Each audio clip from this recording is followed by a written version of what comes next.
Today, I'd like to introduce Lisa Sugarman, a three-time survivor of suicide loss, author, nationally syndicated columnist, and mental health advocate. As a crisis counselor with the Trevor Project and a storyteller with the National Alliance on Mental Illness, Lisa works to end the stigma surrounding suicide and mental illness. Lisa, welcome to the show. Lauren, thanks for having me. It's such a pleasure. I've really been looking forward to this because this is a very important conversation that we're about to have. One of my goals with this podcast is to normalize the conversation around mental health because I know there are a lot of people who are suffering in silence. Yeah, it's true. It needs to be way more out in the mainstream than it even is now. And this is the way we do it. It's these Mhm. conversations. Yeah, let's do it. Yeah. So, to start, I'd love for you to tell us a bit about yourself and what led you to become a mental health advocate. Yeah, of course. So my story's a little unique, I think. So I've been accompanied by grief most of my life. My first experience losing a family member happened to be losing a family member to suicide. And I was 9 years old. It was my cousin who lived up the road, a half mile up the road, and he took his life. And my parents were open about it. They were open in as much as you could be open to a 9 year old child about it. So I understood what had happened. And the irony is that my own father passed away the year after that. But the story, this is where my own personal story gets a little unique, is that I was told that my dad had died of a heart attack, and I lived with that narrative for 35 years. And only when I was 45 years old, about 10 years ago, I unexpectedly found out the truth that my father had actually died by suicide.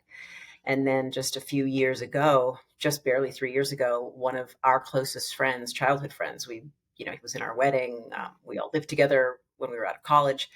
He took his life. So it's been a journey for sure. And all of that lived experience and kind of that re-grieving of my dad, because I've lost him twice in a Mhm. sense, all of that just really kind of changed the trajectory of my life. I was a parenting author for many years, written a bunch of parenting books. Have really been kind of embedded in that space for a really long time.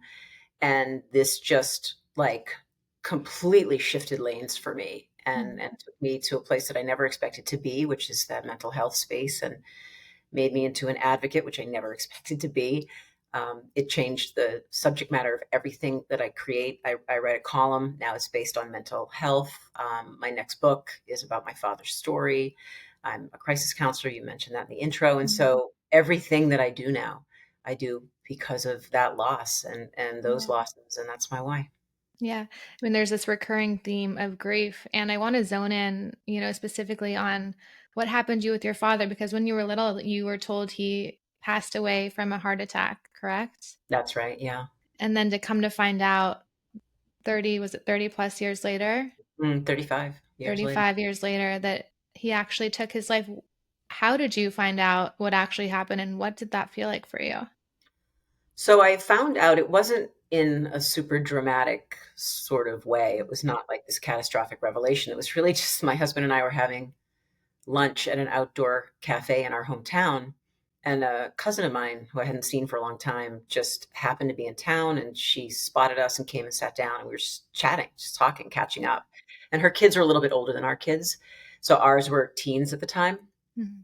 and hers were like college age. So she was asking all about our kids and what's everybody up to. And in the context of that conversation, just like out of the blue, out of nowhere, asked me if our daughters had any of the same mental illness or depression that my dad had.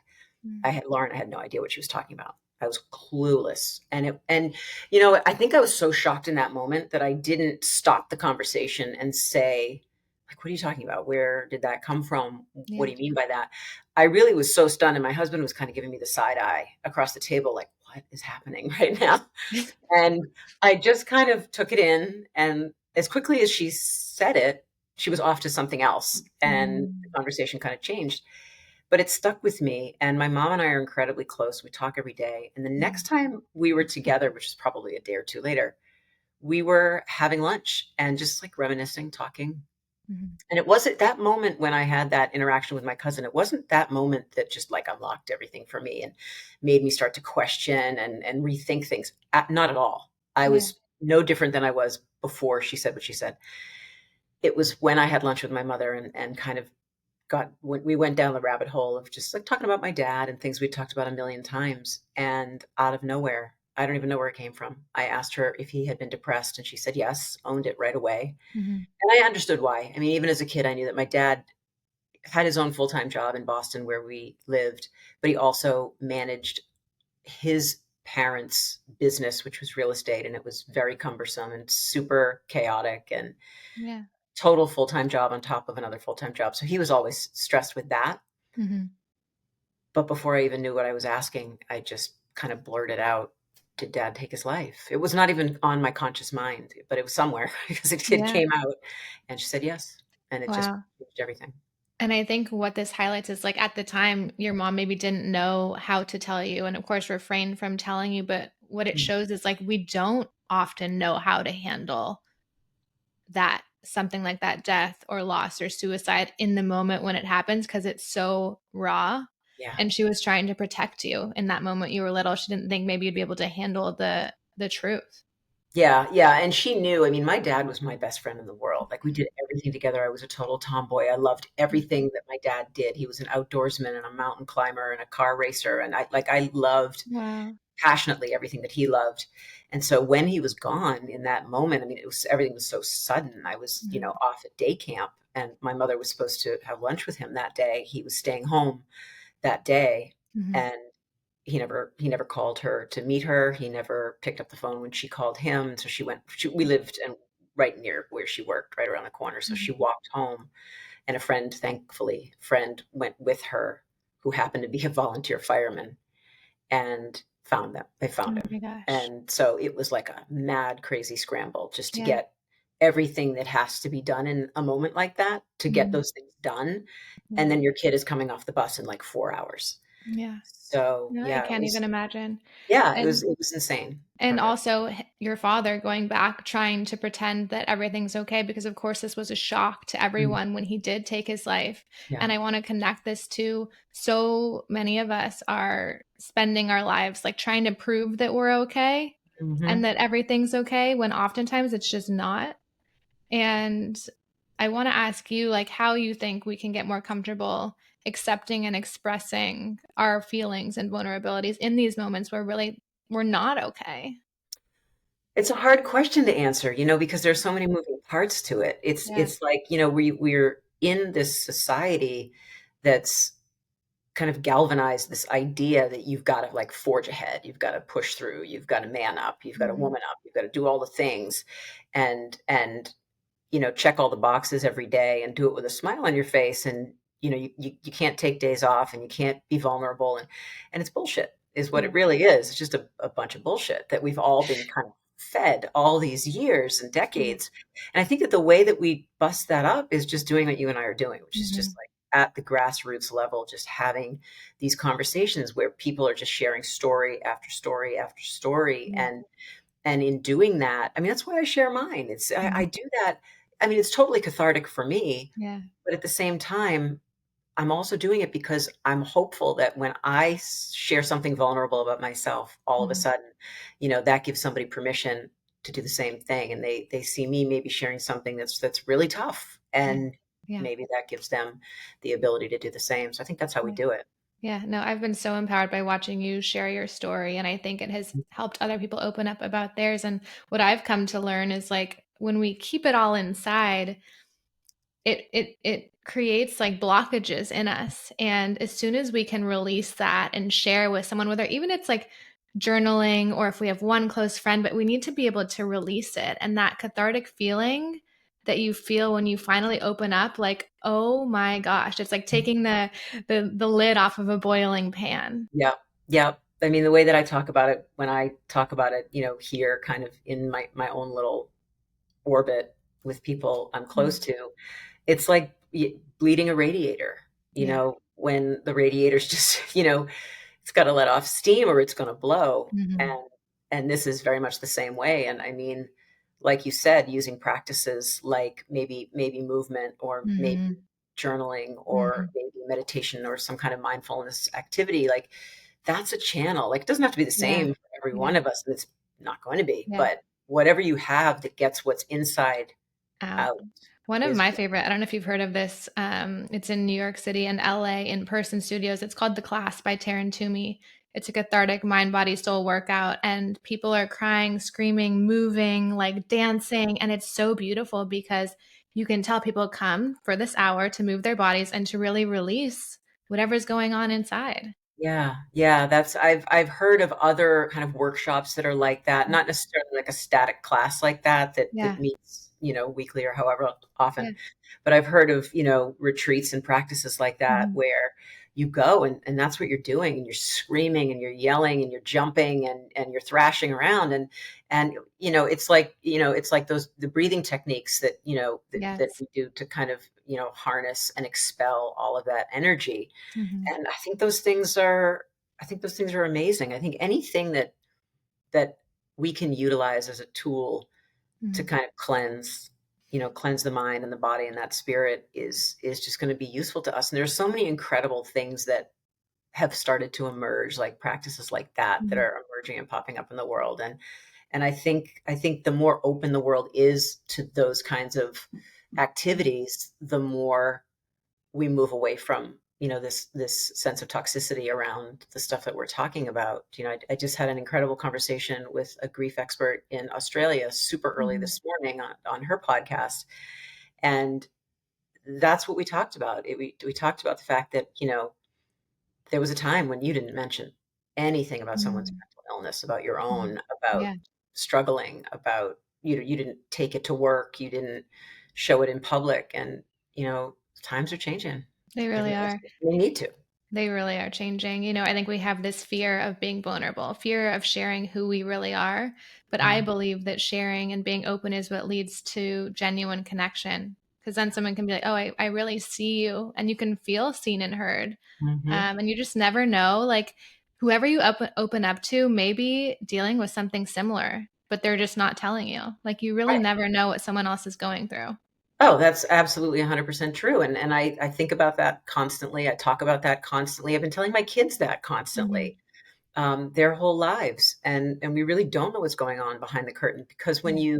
you think about it, like, we have this ability now in our world that we're in now to see behind the curtain in ways that we never could before. Hmm. But that being said, like, we're still seeing a teeny tiny sliver of reality, and the Yeah. optics are all filtered to look Yep. amazing, and Yep. everyone is, in their best moment, looking their best, acting their best smile, all that. And, again, Mhm. that's just kind of contributing to the problem. We need the people Right. out there who are, bawling with snot coming out of their nose Yeah. to deal with This is their me. issues. Yeah.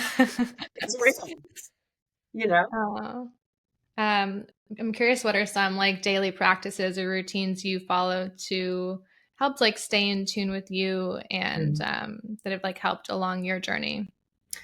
So I mentioned this a little bit earlier that thanks to my dad and his influence in my life, always having me outdoors, always having me in the mountains, Mhm. and in nature, that's a huge part of my practice. So whether I'm walking or whether I'm out running or whether I'm on a paddleboard or I'm skiing, whatever it is, I'm outside every day. Mhm. I'm trying to be outside. I'm trying to be connected because I also feel more connected to my dad when I'm in those Yeah. spaces too. So that's really helpful and healing for me. But I mean, my I'm like such a creature of habit, Lauren. My days are like pretty pretty identical in most cases. Like, I Mhm. wake up super early. I've always been a really early riser, and the very first thing that I do is meditate every morning. I practice yoga following that meditation, and then it's just, lemon water and a few minutes to journal Mhm. and, getting some bits of news to know what's going on in the world. And, then some bigger movement like a run, or I'll go lift, or Mhm. um, you know, jump on a paddleboard. So that's kind of how I manage my own stress. And I have to have outlets like that, Yeah. not only just as a human, because we all do, but I may spend 3, 4, 5 hours on the crisis lifeline, taking calls. I mean, a few Mhm. days ago, I had back to back to back imminent risk suicide calls, and that's intense. It's Wow. very, very heavy. How do you de-escalate those? The best way you can. I mean, they're so Yeah. situational. Right. They're always so unique. I mean, there are definitely common traits Mhm. to each of them, but um, you're really our situation is a little unique as a crisis counselor. We're not there to fix someone's problems. We would Mhm. all love to Mhm. be. That would be Right. the ultimate goal, but that's just not reality. Mhm. So what we're there to do, what we're trained to do, is to create a rapport with the person on the phone so that they feel like they're talking to somebody that they can trust. We want to be a safe space. We Yeah. want them to have ownership over the conversation. We're Mhm. really just holding an awful lot of space. Yeah. And, like, for instance, you say, how do you de-escalate? So if I have someone who, and I've been in these situations many, many, many times, let's say someone has a gun or someone, has a bottle of pills or someone has, Mhm. the means with which they're planning on taking their life. Mhm. I may start by asking them to go put that in a separate room. If you're in Mhm. one room, put whatever that object is into another room. And can you promise me that while we're on the phone, you won't go near that object? It could also involve getting a therapist if they have one to be part of the conversation. Mhm. Can you call your therapist after you and I get off the phone? Can you see them? Yeah. Can you be with someone who can represent a safe space for you? What's your safety plan? Mhm. Resources? Yeah, I mean, it depends on the Yeah. situation. But we're really Yeah. trying to get them to do what they're doing to harm themselves less. Mm.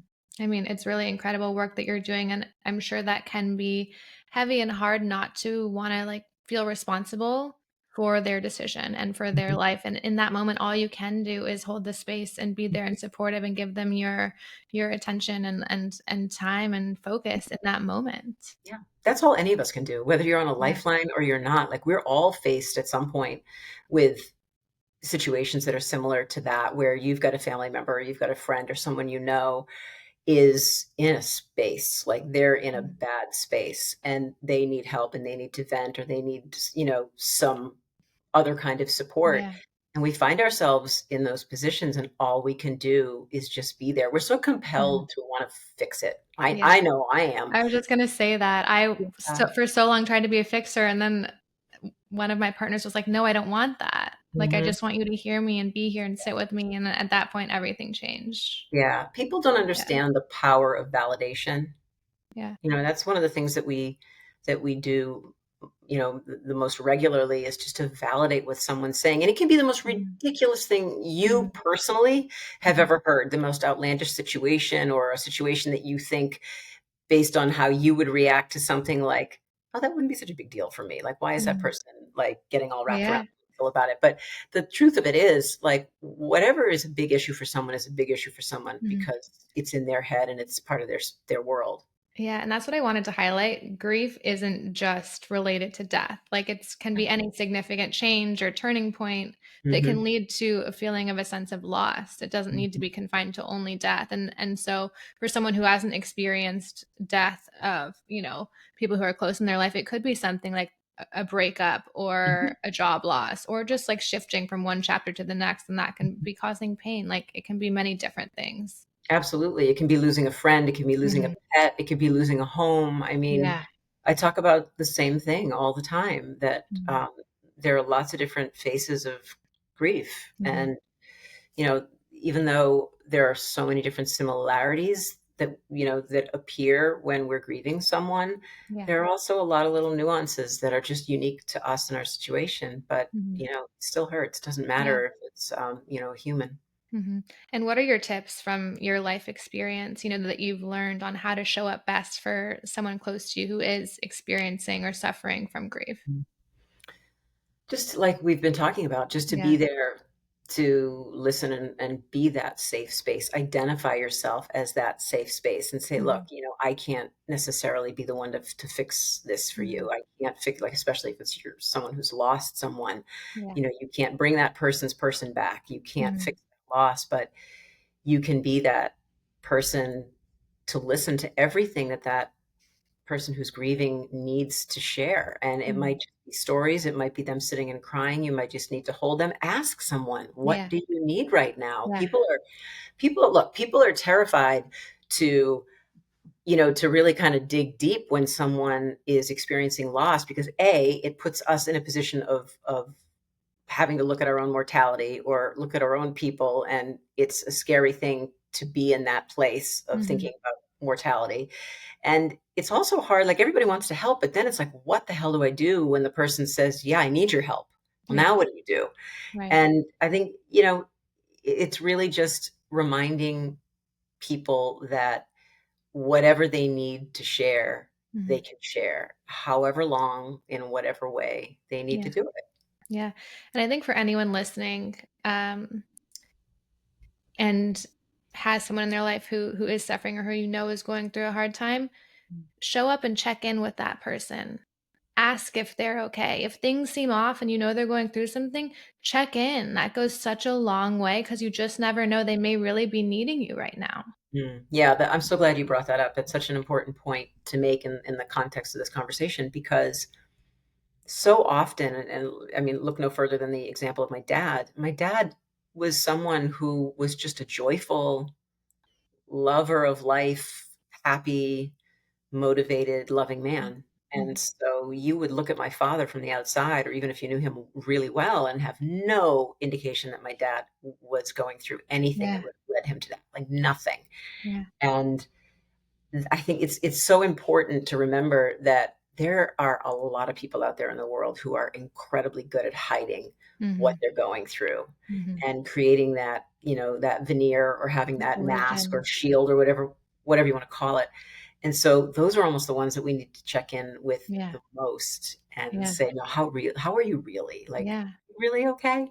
Right. Check Yeah. in with those you love. I think I've gotten to a point where, like, so long as I wake up and, like, everyone I love and know is, like, doing okay, like, it's a good Mhm. day. I Like, know. that's most important. I know. It's so funny. It's like, and I say this as a parent, too, that like you're only as happy as your least happy kid, Mm. in the Yeah. context of like life and Yeah. happiness and parenthood. And it goes that way, just across the board in life too. Yeah. I feel the same way. Yeah.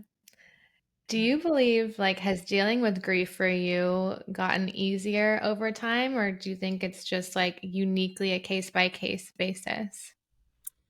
Yes. And yes. I mean, it's all of the things, right? Yeah. It's chaos. It's calm. It's, Mhm. um, deep, dark, painful emotion. It's also joy within the pain. I mean, I think that's the thing that I've come to understand the most about grief, Mhm. is that it's possible for grief to coexist with joy. Mhm. And we don't have to expect one to cancel out the other. Like, Yeah. that's life, Mhm. right? Like, Yeah. there is not one of us in this world that isn't going to experience loss. Mhm. And when we can understand that by just kind of sitting in what we need to sit in at Mhm. the time, and it can be right after we lose someone, it can be 2 years, 2 months, 2 Mhm. days after. I mean, it doesn't matter. Grief is grief. Yeah. There's no game plan. Yeah, that's okay to feel two conflicting emotions Definitely. simultaneously Mm. and to accept the way that you're feeling and to validate your feelings and emotions. Mhm. And even too, if you can't accept it necessarily or reconcile with it, because I don't know if there's ever a reconciliation for grief, because it's just kind of an ongoing state. It just evolves. I think just letting it be what it's going to be. Like if you're in the middle of a grief attack, which, I mean, my father's been gone for, you know, 40, almost 46 years. When I'm up in the White Mountains in New Hampshire on a certain trail at a certain time, and I get sparked by a certain memory, I will absolutely fall apart. Yeah. And it's not, I can't even control it because Mhm. it comes so intensely.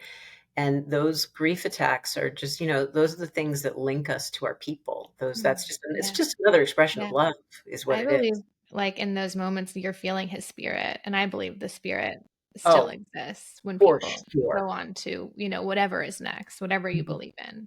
Yeah, I feel like I've been having this conversation an awful lot lately with Yeah. people about just, kind of the afterlife Mhm. philosophical conversations. And I just believe the human spirit and the soul is way too strong Mhm. to just be gone Yeah. when our physical body is gone. So yeah, I definitely feel him Mhm.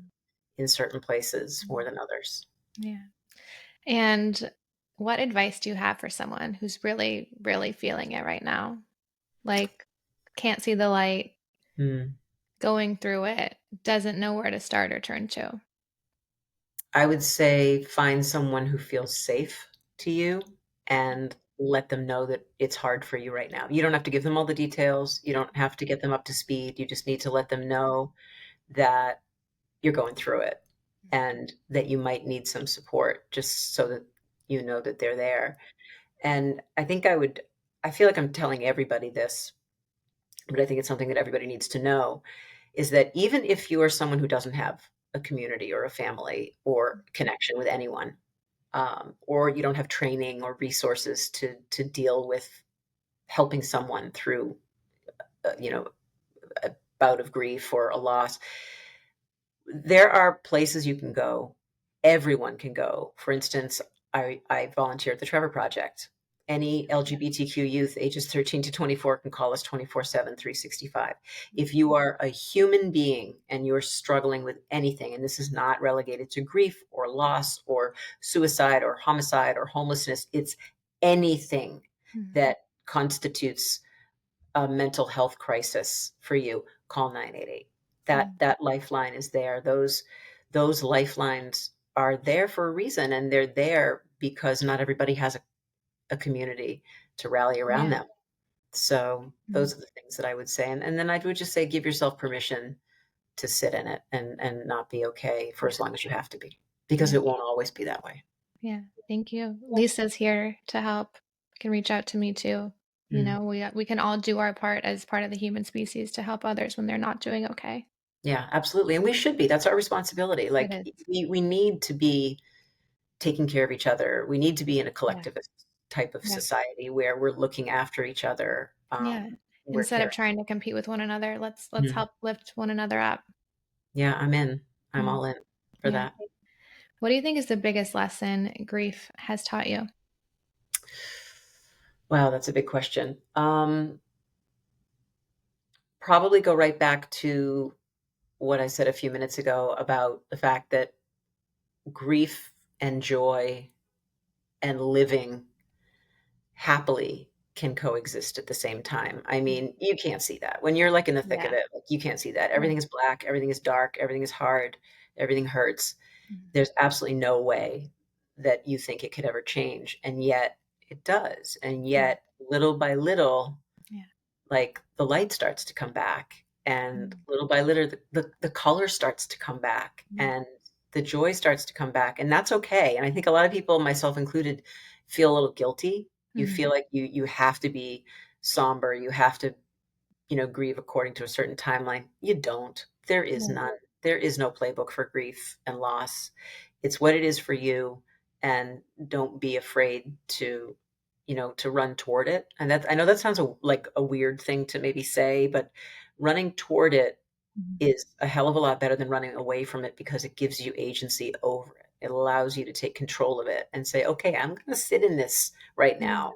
Even though it sucks, I'm going to sit in it until I'm Mhm. not feeling that way anymore and do the things Mhm. I need to do. So I think all those things together would be kind of the overall Yeah. message that I would want to share. And I think it's important, like, there's no exact timeline that, like, okay, this will take you 1 month or 2 months or 3 months or 6 months or whatever to get over. Like, throw away the timeline. Mm, It will be unique to each person, however long it's gonna take you to process and go through and feel okay again, but to believe that the light will shine again, and then to just sit and believe in that and take however much time you need to really process. yeah, yeah, definitely. It's what do they say? It's a marathon, not a sprint, Mm. Yeah. and that applies to grief too. This is your unique journey. Yeah. Can you recommend any favorite books or, maybe podcast outlets that individuals could turn to? Let's go with books. Any favorite books I'm related to really grief? I'm really glad you said this because I'm glad you asked this question because one of my well, probably my anthem book, my favorite book, my Bible book at this point is a book called Grief is Love, and it was written by Marissa Renee Lee, Okay. and she is not a clinician, just like maybe that's why it resonates with me because I'm not a clinician. I'm a crisis counselor, but I'm not a therapist or have that clinical background, and neither does Marissa. But she's writing about her own experience with grief and loss, and in lots of different ways. And it's so incredibly powerful and so raw and so relatable. Mm. And it really kind of transformed a lot of my ideas about grief and how to grieve, and about giving yourself permission to do it your own way and not comparing your journey through it to anybody else's. So um, it's interesting. I've been recommending this book a lot to people I know who have lost people, and everyone has come back. Universally, everybody has come back and said, "Oh my God, this book! Like what Wow. this book showed me was just so transformative." And that's kind of how I felt about the whole message of the book, Mm. and just the way that she shares Yeah. her own story. So I would absolutely suggest That's picking up Grief incredible. is Life. Yeah. Yeah, I want to read it. Mm. I think what it highlights is you're not alone. Yeah, we're not alone, and we're not designed to be. We're human race. It's not. We're not Yeah. designed to do it all alone. Yeah. You think your like individual experience is so unique that no one can relate, but then you find out uh, that's simply not true, and there are others, not who went through the exact same thing. But I think what enables you to really connect with someone is by hearing their story. Yeah, well, that's the whole benefit of doing what you and I are doing, Yeah. because when we're left alone inside our own heads, and we're not seeking that other voice or that other opinion or that other perspective, we're we're like on an endless loop in our own heads, and we're kind of feeding ourselves the same narrative over and over and over again, even though that narrative may not be serving us. And it's when we open up and when we share what's really going on, that's when you realize you're in a world full of people who are dealing with either Yeah. what you're dealing with or some version of what you're dealing with. And I think that's been the most cathartic thing in the world for me. Mm. um, Mm. you know That's beautiful. yeah, Yeah. it's been so helpful for me in terms of healing. Do you follow Joe Dispenza?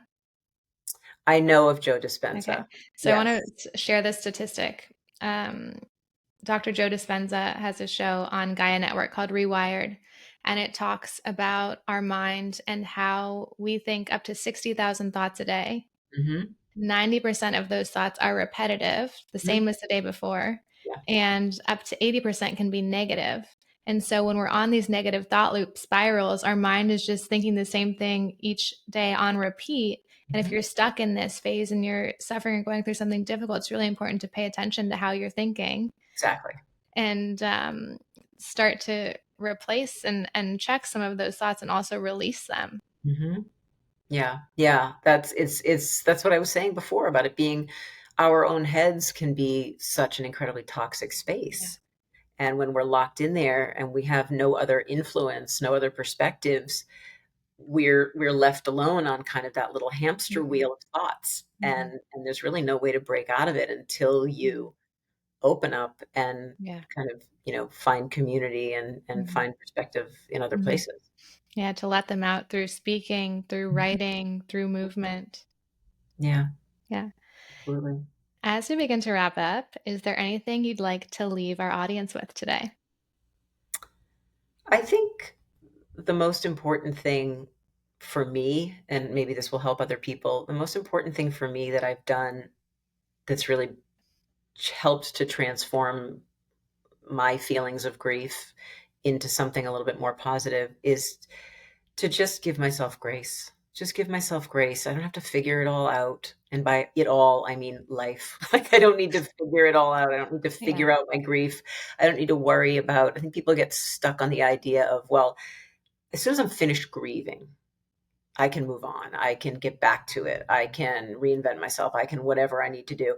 But that's not reality. We don't there's no end point to that. So I would say give yourself some grace if you're listening to this message and you're struggling. It's okay to be struggling right now. Just try to find safe spaces to struggle in with people you can really count on who'll support Mhm. you. Mhm. Thank you. And where can our listeners find you? So I'm kind of all over. I'm a little bit nomadic in that way. I guess the best place to find me, I mean, I'm on all the socials. I'm on Yeah, Insta and Facebook and Twitter, and YouTube. I'm everywhere. everywhere, everywhere. The best place is always my website, and that's lisasugarman.com. I've got a lot on there. I have a YouTube channel and a series on my YouTube channel called the Suicide Survivor Series. Really quick, like 90-second videos. I drop them every Monday, and they're really just, from the heart and the mind of a survivor of suicide loss. And I talk about mental illness and suicide and grief and loss and all those things from lived experience. I have all my books are up there, my columns. I read a column here in Boston called "We Are Who We Are," and it's really, honestly, just exactly the conversation that you and I just had. But it's like a dramatic monologue because Yeah. it's just me. But that comes out, and that's out everywhere. That pumps into my website as well. And one of the things that I would actually encourage people to check out, if you're looking for any resources whatsoever in the mental health space, I've really spent the last 9 months to a year curating what I'm trying to make into the most comprehensive mental health resource hub and toolkit hub out there in this space. So it's pretty diverse. I've got 16 different categories for like the BIPOC community and AAPI community and Latinx community, and sections on mindfulness and grief and loss, and for veterans, and everything is a little bit specialized because every community grieves or deals with challenges a little differently. So I've split things up into different cohorts because everybody is a little different. And so that's there as well. All the resources are free and available. All the toolkit tools are free and downloadable, and um, they're all on my website. Amazing. Well, thank you so much for coming on, sharing your story, and for all the work that you're doing related to mental health. Oh, thanks, Lauren. It was absolutely my pleasure to be here.